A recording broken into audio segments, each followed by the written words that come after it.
Mm-hmm.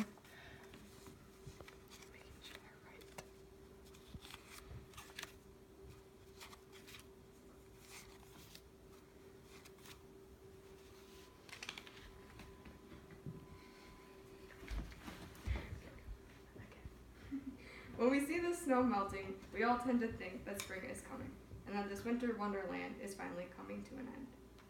But we never think about the harmful toxins and bacteria that the snow picks up when it runs towards the sewers.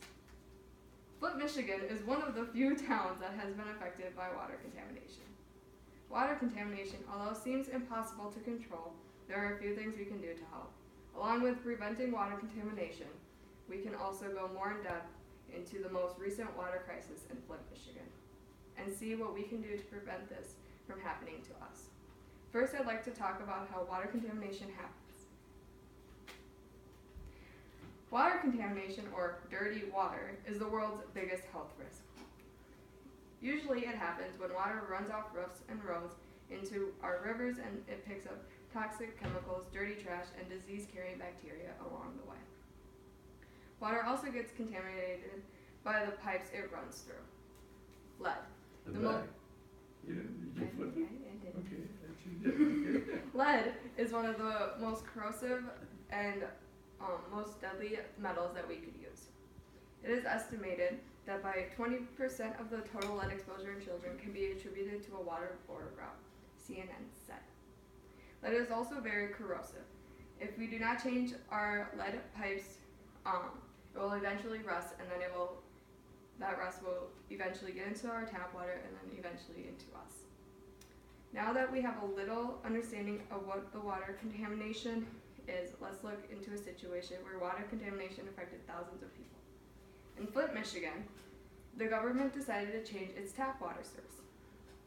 The government switched from Lake Huron, which is a clean, healthy lake, to the Flint River to save money. That switch happened in April of 2014. Virginia Tech researchers found that the Flint River is highly corrosive, and the reason they decided to switch was because it would be saving them more money so they could eventually switch back.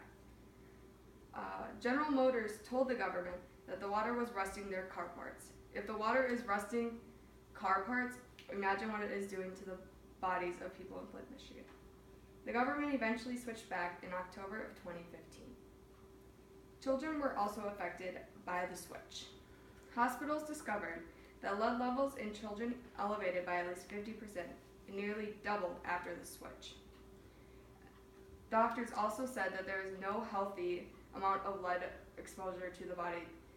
By even one gram of lead, it is very harmful to us. Some health effects that doctors say can happen to lead exposure are skin lesion, hair loss, high levels of lead in blood, vision loss, memory loss, depression, and anxiety. An example are the Pubertans. CNN found a family in Flint, Michigan.